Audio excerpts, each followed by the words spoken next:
sa politique étrangère et d'une partie de son budget.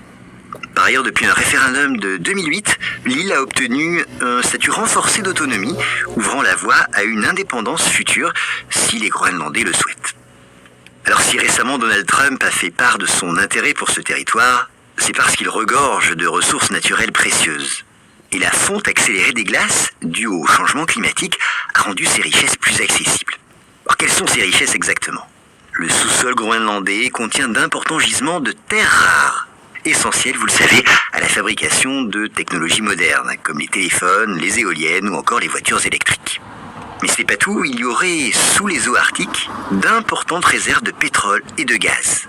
Quant à la pêche, notamment de la crevette et du flétan, cela constitue une ressource économique essentielle pour l'économie locale. Enfin, dernière ressource, avec la fonte des glaciers, le Groenland devient un potentiel fournisseur d'eau douce, une ressource de plus en plus précieuse à l'échelle mondiale. Mais revenons un instant à Trump. Pourquoi Trump veut-il acquérir, d'une façon ou d'une autre, ce territoire ? Eh bien, je vous l'ai dit en partie.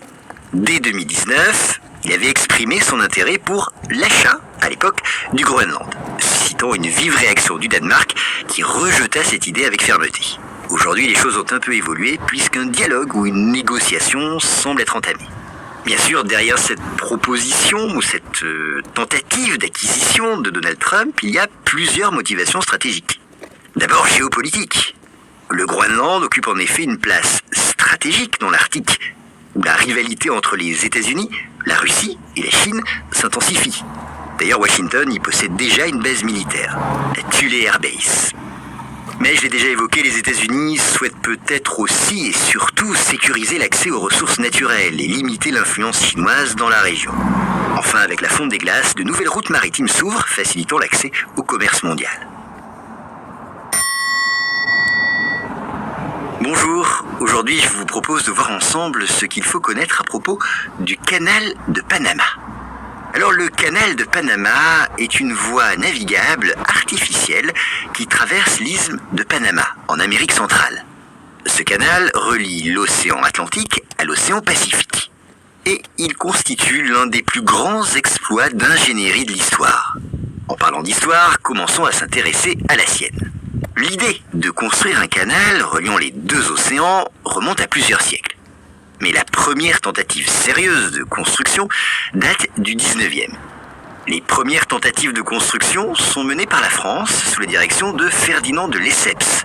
Si ce nom vous dit quelque chose, c'est l'ingénieur derrière le canal de Suez.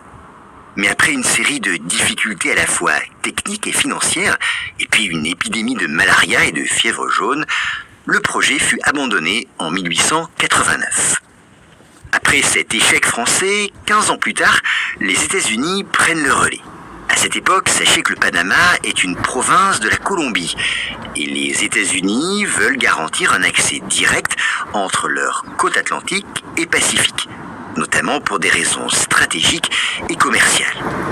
Mais en 1903, après une révolte soutenue par les États-Unis, Panama obtient son indépendance de la Colombie. Et en échange de leur soutien, les États-Unis reçoivent le contrôle de la zone du canal, une concession qui va durer près de 100 ans. Sous la direction de l'ingénieur américain John Stevens et plus tard de George Goethals, la construction du canal débute en 1904. Cela implique de vastes travaux de terrassement ainsi que la création de gigantesques écluses pour gérer les différences de niveau entre les deux océans.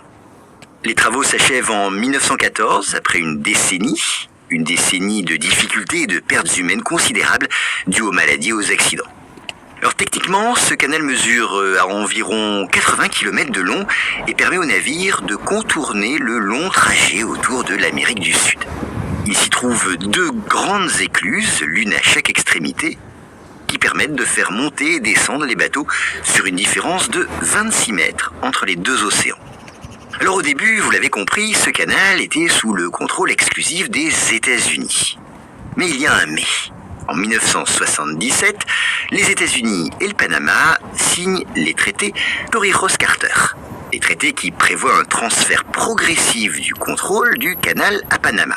Et cela a été effectif puisque le transfert a été achevé le 31 décembre 1999.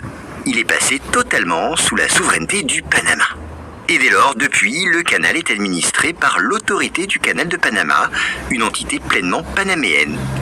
Sachez enfin qu'en 2016, une extension majeure du canal, appelée Troisième Jeu d'Écluse, a été inaugurée.